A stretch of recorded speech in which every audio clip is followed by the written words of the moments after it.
Hello students, myself Mukunda Borah, teach the social science from Navodaya Vidyalaya Samiti. Welcomes you all to my class. Today you will going to learn about agriculture NCRT class 8 geography chapter number 4.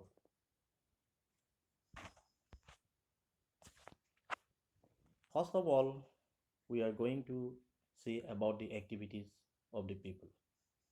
Economic activities are classified into groups using some important criterion. These groups are known as the sector of economy. People around us are engaged in different activities to earn livelihood.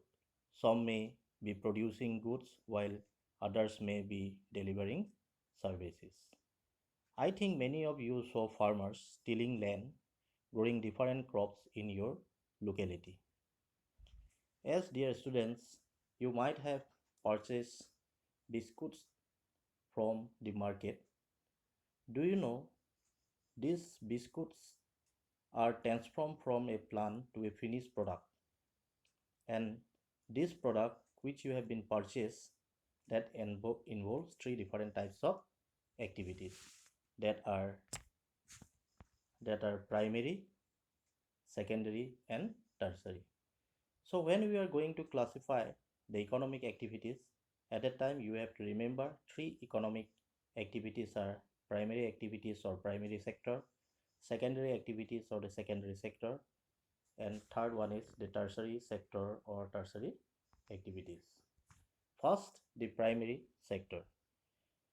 The primary sector of the economy extracts or harvests products from the earth. Activities associated with the primary sector includes agriculture, mining, forestry, farming, grazing, hunting and gathering, fishing and quarrying. So the primary activities are directly related to the nature. So they exert the things directly from the nature. Then second one is the secondary sector. The secondary sector of the economy manufacture goods for the customers. These activities associated with the secondary sector includes metal working, automobile production, textile production, chemical and engineering industries, energy utilizes, engineering, breweries and bottlers, construction and shipbuilding. So in the secondary activities, mostly it involves the manufacturing industries. Third is the tertiary sector. The tertiary sector of the economy is the service industry. This sector provides services to the general population and to the businesses. Activities associated with this sector includes retail and wholesale, transportation and distribution, entertainment, restaurants, clerical service, media, tourism, insurance, banking, healthcare, and law. Now let us see the meaning of agriculture. The word agriculture is the English adaptation of Latin word agricultura. Agri or agar means the field and the culture or cultura means the cultivation. In the strict sense, agriculture means tillage of the soil. Agriculture was developed at least 10,000 years ago, and it has undergone significant developments since the time of earliest civilization. The agriculture falls under the primary sector activity. Agricultural activity includes growing crops, fruits, vegetables, and flower, and also rearing of livestock. What is agriculture? Agriculture is one of the most important economic activity in the world. About 75% of India's total population is still depend on agriculture. Agriculture is the cultivation of plants and other life forms for food, fiber, biofuel, medicinal and other products used to sustain and enhance human life. Agriculture was the key development in the rise of sedentary human civilization, whereby farming of domesticated species created food surpluses and nurtured the development of civilization. After that, you are going to get arable land. The right type of soil and climate are vital for any kind of agricultural activity. The land on which crop was grown is known as arable land. So, what is arable land? The land on which the crops are grown is known as arable land. Geographically, arable land is an agricultural term meaning land that can be used for growing crops. On Earth's 57.5 million square miles of land, approximately 7.65 million square miles are arable land. However, arable land is currently being lost repeatedly due to deforestation and other different regions. This is the world map showing the distribution of arable land. So the green shaded showing the arable lands in the different parts of the world. So with the help of this world map, you can know in which part of the world the arable lands are there. In many places, you will see that there will be no arable land. So these are due to the different regions such as mountain, desert areas, snow covered areas. Okay. Then next we are going to get the different types of cultivation. Agriculture, yes, agriculture, cultivation of soil, growing crops and rearing of livestock. Horticulture, growing vegetables, flowers and fruits for commercial use. Sericulture, rearing of silkworm to extract silk. Then viticulture, cultivation of grapes. Then pisciculture, breeding and rearing of fish. So these are the different kinds of cultivation, or we can call it different kinds of culture. So all are related to the agriculture. So these are some of the agricultural activities that with the help of this image you can understand the activities which might have been involved in the agricultural activities: paddy fields, apple orchards, sunflower, brinjal farming, rearing of livestock. The next is inputs, process and output of agriculture. This is comes under the agricultural system. So in the agricultural system, there is a need of input, then the process and the output. So what are the things that involves in the input? Inputs are of two types: physical inputs and human inputs. Physical inputs includes rainfall, sunlight, relief, flat and fertile land, soil. Human inputs includes fertilizers, capital, farming tools, seeds, labor, pesticides, herbicides, etc. Process involves plowing, sowing, irrigation or irrigating, fertilizing, harvesting, etc. Outputs, you will going to get the different products. And also if you are getting good product, then you can earn cash from the product by selling it in the market. So with the help of this image also you can see the seeds, then second one is fertilizers, machineries, labor, then in the process plowing, sowing, irrigation, harvesting, then the products you are getting: crops, wool, dairy products, poultry products, etc. Then next, types of farming. Farming is practiced in various ways across the world depending on the geographical condition of the area, demand for the product, labor available, level of technology. Classification of farming based on this factor, farming can be broadly classified into two categories, namely subsistence type of farming and commercial farming. It can be further classified as So the main types of farmings are subsistence type of farming and commercial farming. So farming has been further divided under different cultivation. Subsistence type of farming has been further divided into intensive farming and primitive.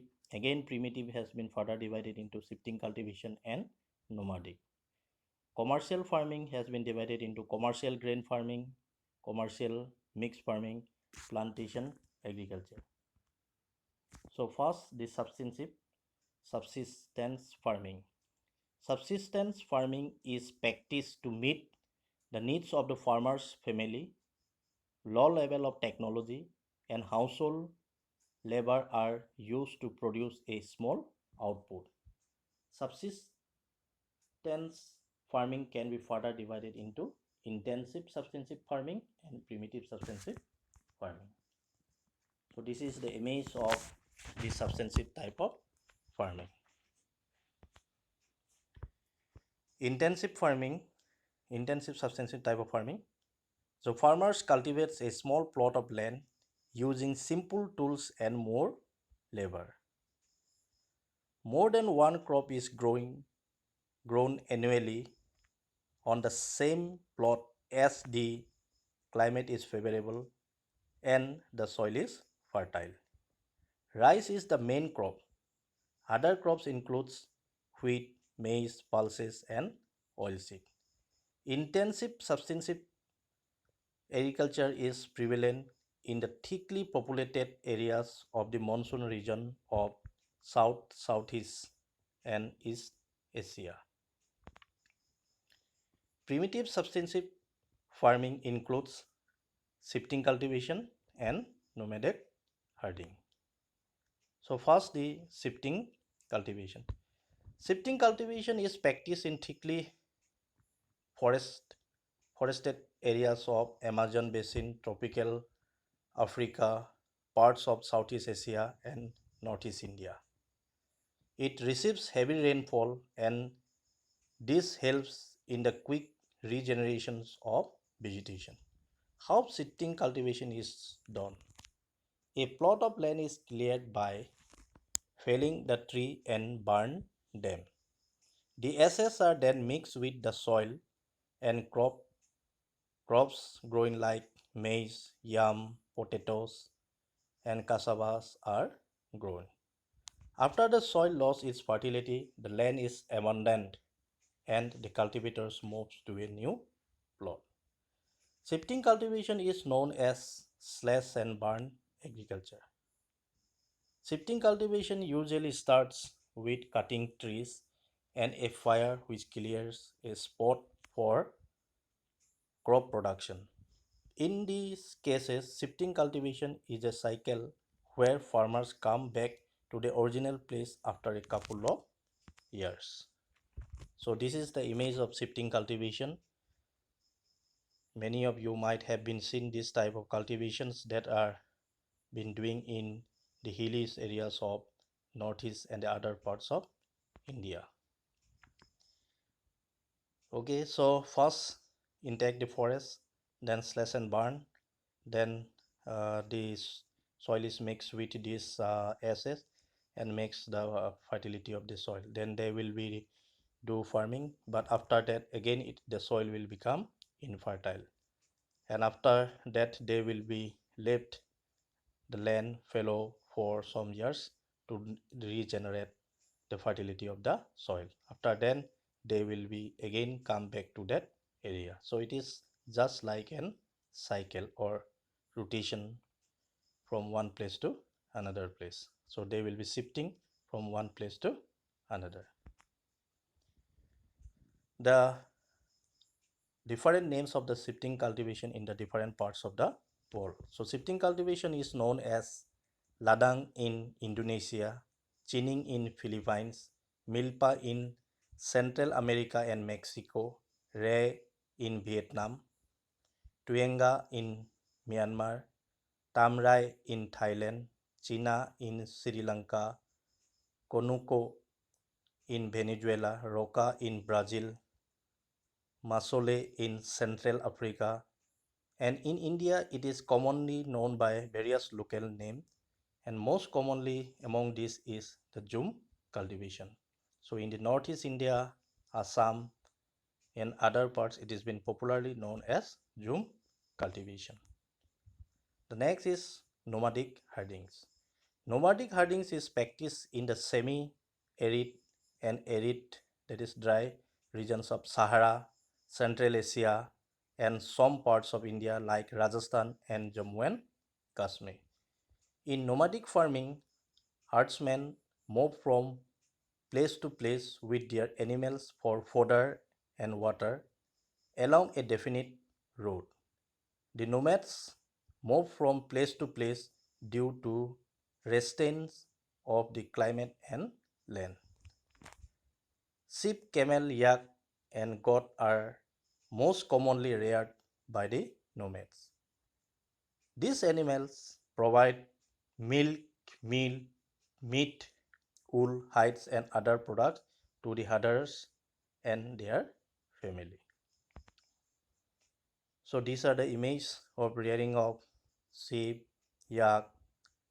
So in the drier parts of Asia, especially Southwest Asia, most rural people make a living by raising livestock. Many are nomads who move with their herds of animal over large territories, constantly seeking good supply of grass and water. The people live simply and carry their tents and belongings with them. They rear animals such as goats, sheep, camel, and yak. Next, coming to the commercial farming. Crops are grown and animals are reared for sale in the market. This is for the commercial purpose. While subsistence type of farming, crops are grown mainly for the farmers' family's need. But whereas in the commercial farming, the crops and animals are grown for sale in the market for the commercial purpose. They used to grow crops for the commercial purpose. The area cultivated and the amount of capital invested is large in the commercial farming. Most of the work is done with the help of machine.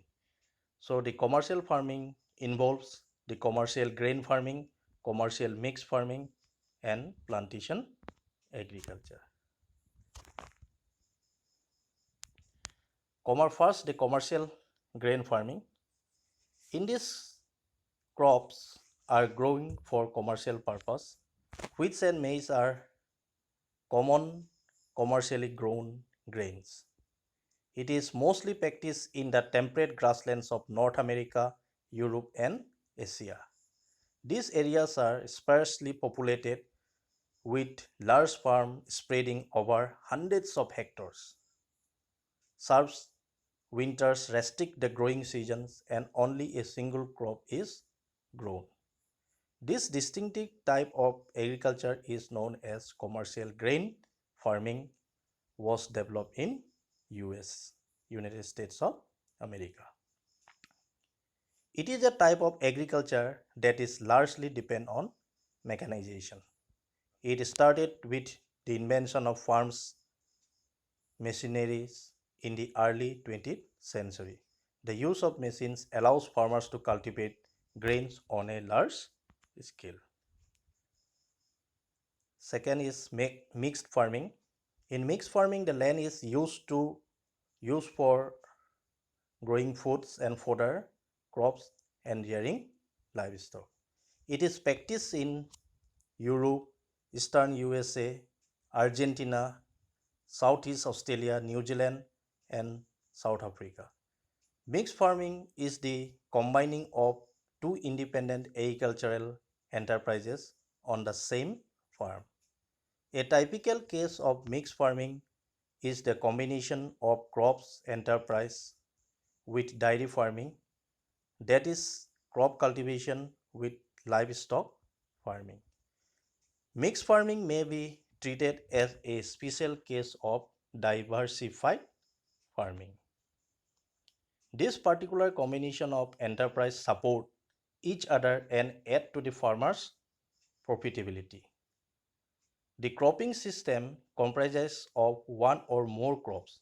Most farmers follow cropping pattern that involves sequential farming, mixed cropping, relay cropping. Mixed cropping involves the simultaneous growing of two or more crops intermingled on the same land. The image of the mixed farming. So crop livestock integration, cattle grazing under the coconut tree.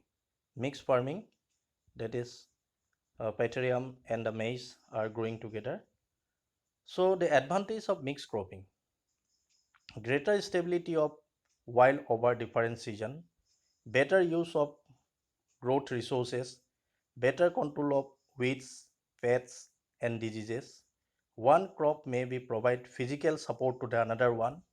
One crop provides shelter to the other crops. Erosion control through providing continuous leaf cover over the ground surface. Benefit to small farmers of limited means. Next, plantation agriculture. Plantations are a type of commercial farming system where single crops of tea, coffee, sugarcane, rubber, banana, or cotton are growing. Large amount of labor and capitals are required. The produce may be processed on the farm itself or in the nearby factories. The development of a transport network is essential for such farming. Major plantations are found in the tropical regions of the world: rubber in Malaysia, coffee in Brazil, tea in India and Sri Lanka. These are the images of the plantation agriculture: tea plantation, rubber plantation, coffee plantation, sugar cane plantation. So one crops has been growing in the agriculture field here. So major crops. Next topic is the major crops. A large variety of crops are growing to meet the needs of the growing population. Major food crops are wheat, rice, maize and millets. Major fiber crops are jute and cotton. Important beverage crops are tea and coffee. Many crops supply raw materials for agro-based industries. Agro-based industries means agriculture-based industries. So among the major crops, first the rice. Rice is the major food crops of the world. It is the staple diet of the tropical and subtropical region. Rice needs high temperature, high humidity and rainfall. It grows best in alluvial clay soil which can retain water. China leads in the production of rice, followed by India, Japan, Sri Lanka and Egypt. Okay, rice crops and the rice grain.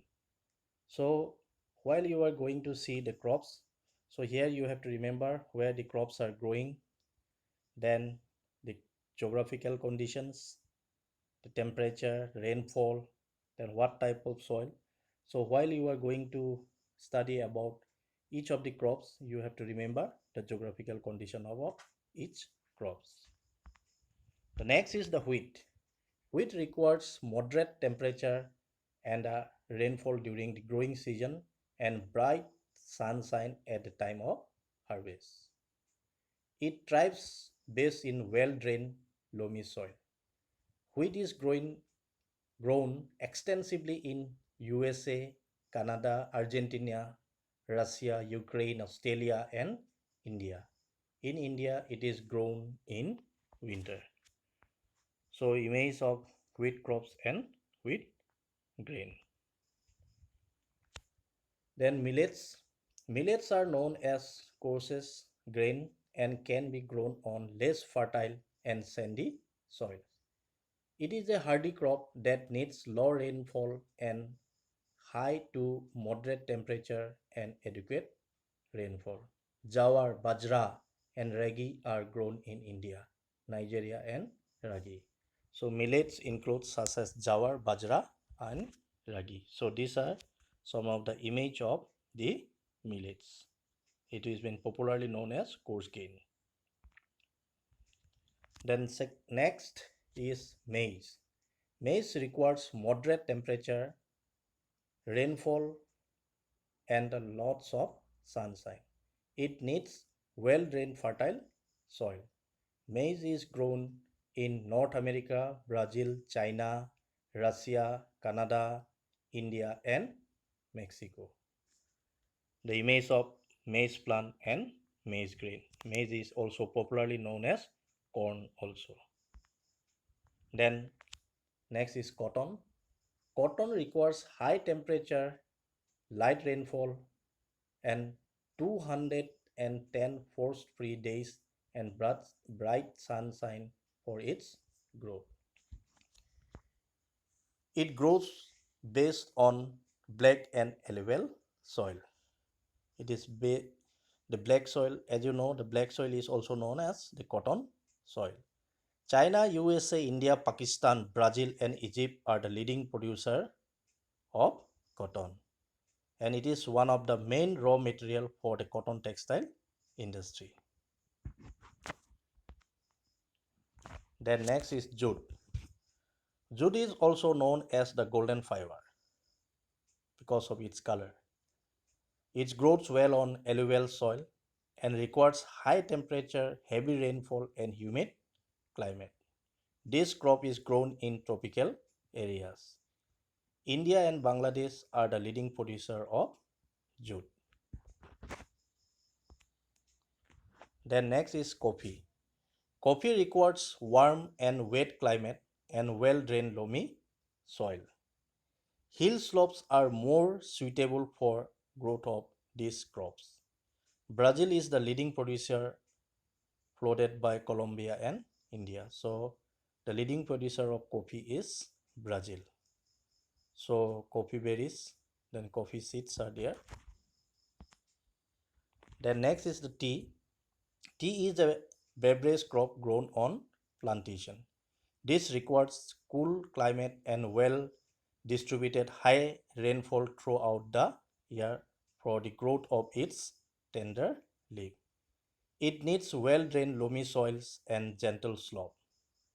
Labor in large number is required to pick the leaves. India, Kenya, China, Sri Lanka produces the best quality of tea in the world. And in India, the Assam is the largest producer of tea in India. Next, agricultural development. So what is agricultural development? Efforts are constantly being made to increase farm production in order to meet the growing demand of the increasing population. So now the most important thing for the agricultural development is that nowadays the population is increasing day by day. So in order to meet the demands of increasing population, we have to increase the farm production. So the process or the efforts that has been taken to increase the farm production is called the agricultural development. So increased agricultural production involves increasing area under cultivation, increasing the number of crops grown in a year, improving irrigational facilities in order to increase increase yield per acres of land, use of fertilizers to increase yield, use high yielding varieties of seeds, use machineries in cultivation. The main aim of agricultural development is to provide food security for growing world population.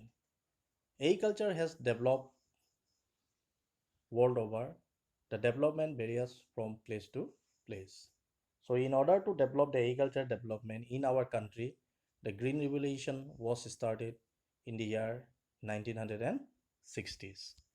So the main aim of Green Revolution, which started in India, was by using the high yielding varieties of seeds, fertilizers, insecticide, pesticides, and also the irrigation, which will develop the increased production in the agricultural field.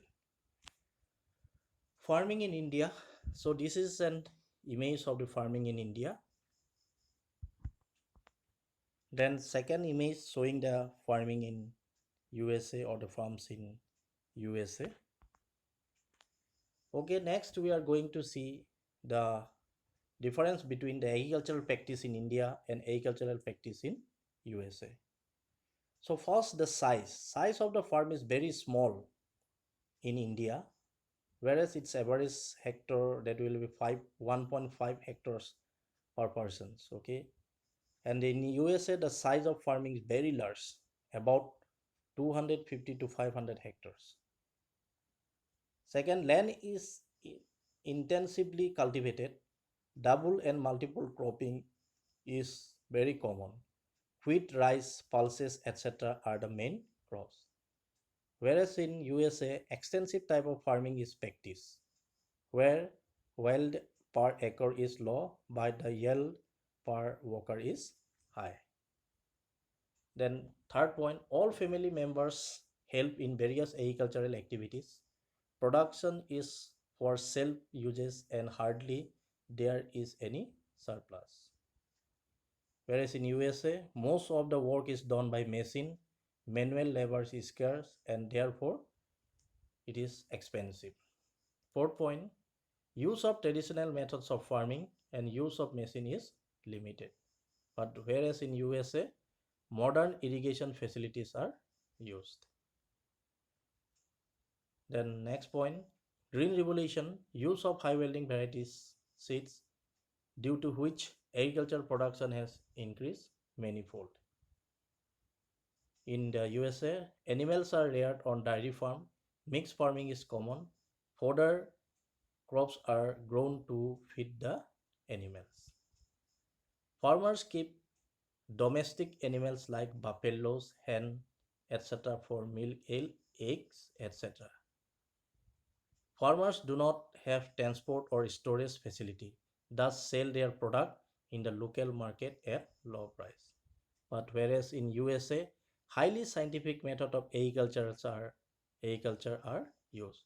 For example, soil is tested frequently for its fertility and the best suitability for the crop to be grown. So in USA, the farmers are the rich businessmen, scientific knowledge they have. But whereas in our country, India, the farmers are the peasant farmers. They are poor.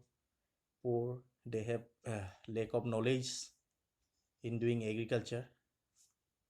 But whereas in USA, they are just like big businessmen and also having scientific knowledge. So this is the image of the extensive cultivation that practice in USA. Okay, so spraying the pesticide with the help of the small, that is the drone type of flying like that, like a small helicopters. Some of spraying the pesticide with the help of aeroplanes also. So they using all the mechanizations, machineries in the agricultural field. So just the image of the Indian farmer and the USA farmer. Okay, so this is the different image showing an Indian farmer and an USA farmer. Then next you are going to get about the dairy farming. The dairy farming is also very important, that are associated along with the agriculture. So operation management, animal welfare and the milk productions are the important things that are involving in the dairy farming. So these are the images of the dairy farming in different parts of the world. Okay, as well as in India also, in some places like Gujarat, Rajasthan, the dairy farmings are there. This is the image of the dairy farming. So we are coming to the end of the chapter. So all the students and the viewer, please subscribe my YouTube channel Mukunda Borah. So hope you have been understand what we have been learning this chapter. So the end, And thank you to all of you for listening me.